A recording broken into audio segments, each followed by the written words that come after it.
चीन की communist party की 20वीं राष्ट्रीय कांग्रेस को लेकर पूरी दुनिया में हलचल मची हुई है। क्या शी जिनपिंग अब दुनिया के सबसे ताकतवर नेता बन जाएंगे? दरअसल इस बैठक की शुरुआत आज हो गई है और ये 22 अक्टूबर तक चलने वाली है। ये बैठक 1921 से हर 5 साल के अंतराल में बीजिंग के ग्रेट हॉल ऑफ पीपल में होती है। इस बैठक में राष्ट्रपति शी जिनपिंग के तीसरे कार्यकाल को मंजूरी मिल सकती है और इसके साथ ही वो आजीवन इस पद पर बने रहने का रास्ता उनका साफ हो जाएगा।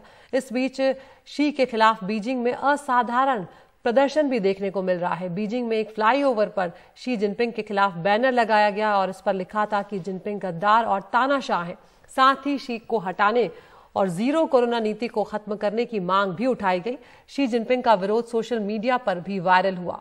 चीन के अधिकारी लगातार सोशल मीडिया से ऐसी पोस्ट को हटाने में जुटे हुए नजर आ रहे हैं। तो इन 10 सालों में बताया जा रहा है कि जो ग्लोबल टाइम्स की रिपोर्ट है उसमें शी जिनपिंग जो हैं वो चीन के नहीं बल्कि दुनिया के सबसे ताकतवर नेताओं में शामिल हो चुके हैं और वो उस स्थिति में पहुंच जाएंगे नेशनल कांग्रेस में जहां से उन्हें हटाना एक तरह से असंभव हो जाएगा। एक देश में उन्हें 2 बार सत्ता मिली है और हाल ही के वर्षों में चीन की जो राष्ट्रीय कांग्रेस है उस माध्यम के तौर पर देखा जा रहा है जहां पर सत्ता का हस्तांतरण एक सही तरीके से होता है। इस बार ये सम्मेलन थोड़ा अलग है। शी जिनपिंग को बतौर जनरल सेक्रेटरी तीसरा कार्यकाल मिलेगा। सिर्फ इतना ही नहीं, इसके साथ वो आजीवन शासन करने वाले राष्ट्रपति भी होंगे। तो जो ग्रेट हॉल है वहां पर एक तरह से हुजूम जो है लोगों का वो जुटा हुआ है और ये इवेंट बीजिंग के ग्रेट हॉल में चल रहा है और जो प्रेस अधिकारी हैं वो भी यहाँ पर पहुंचे हुए हैं। प्रेस के कई लोग यहाँ पर मौजूद हैं। विदेशी जो जर्नलिस्ट हैं उन्होंने भी ओपनिंग सेरेमनी को कवर करने के लिए भारी संख्या में यहाँ पर एप्लीकेशन दाखिल की हुई है। तो कई सारे इसके पहलू हैं इस मामले के। कोविड-19 की वजह से पत्रकारों को आयोजनों से एक दिन पहले भी होटल में क्वारंटीन करके रखा गया था। हम सीधा रुख कर रहे हैं हमारे सीनियर एडिटर उमा शंकर सिंह का। उमा, ये बहुत बड़ा मामला हो जाएगा क्योंकि शी जिनपिंग जो है एक तरह से आजीवन शासन करने वाले नेता बन जाएंगे और ऐसे में किस तरह से इसे देखा जा रहा है, क्योंकि जो विरोध प्रदर्शन है चीन में वो भी देखने को मिल रहा है। एक असाधारण है चीन में इस तरह का विरोध प्रदर्शन।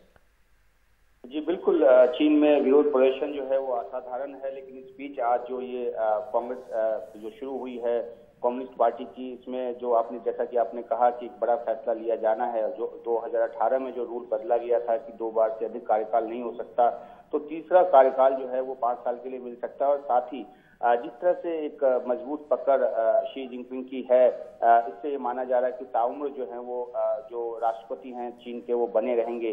तो एक काफी अहम मोड़ पे ये चीन की जो इतिहास है, राजनीतिक इतिहास, वो खड़ा है।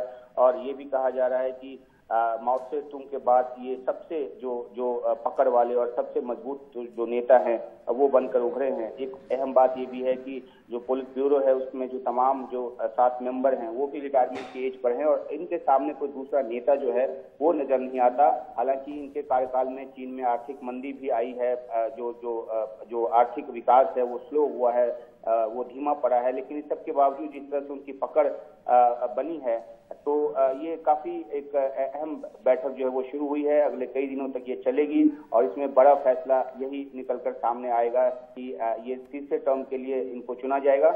और अभी भी ये पार्टी के प्रमुख हैं, ये जो सेंट्रल शैन कमीशन है उनके प्रमुख हैं, राष्ट्रपति तो है ही। तो काफी एक प्रभावशाली नेता और काफी मजबूत नेता के तौर पर उभरे और उनके सामने अभी कोई टक्कर, कोई चुनौती नजर नहीं आ रही। अदिति जी उमा, ऐसा कहा जाता है कि जो चीन की राष्ट्रीय कांग्रेस है उसे उस माध्यम के तौर पर देखा जाता है जहां सत्ता का हस्तांतरण जो है एक सही तरीके से होता है, लेकिन इस बार उसे अलग माना जा रहा है। साथ ही अगर शी जिनपिंग इस बार भी बन जाते हैं, जो कि नजर आ रहा है कि ज्यादातर चांसेस उन्हीं के हैं, तो ऐसे में फिर उन्हें सत्ता से हटाना भी बहुत मुश्किल हो जाएगा, एक तरह से असंभव हो जाएगा। जी बिल्कुल, देखिए शी जिनपिंग को पैरामाउंट यानी कि सर्वोच्च नेता कहा जाता है चीन में। और जो क्योंकि मैंने जैसा कि कहा कि वो पार्टी महासचिव और सेंट्रल मिलिट्री कमीशन के प्रमुख पद पर भी हैं, ये फैसला जो है वो इस कांग्रेस में ही हो जाएगा।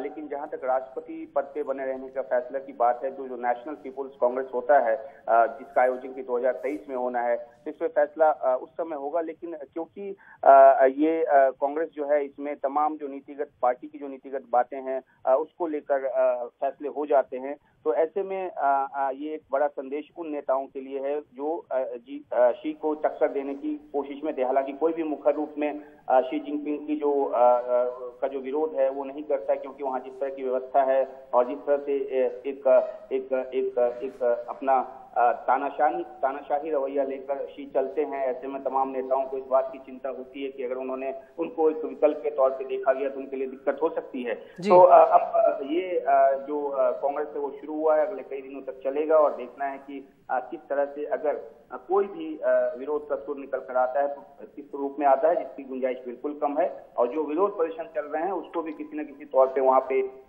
कंट्रोल कर लिया गया है और जो कुछ भी आगे होगा उसको कंट्रोल किया जाएगा। इस बात के लिए वहाँ पे पूरी व्यवस्था की गई है। और जैसा कि आपने बताया जो जीरो कोविड रूल चीन ने अपनाया हुआ है, लाखों की तादाद में जो लोग हैं वहाँ पे उनको एक तरह से अभी भी क्वारंटाइन रखा जा रहा है और पत्रकारों को भी इस आयोजन से दूर रखने की कोशिश हो रही है। तो देखना है किस तरह से इस कांग्रेस में सारे फैसले सामने आते हैं। जी।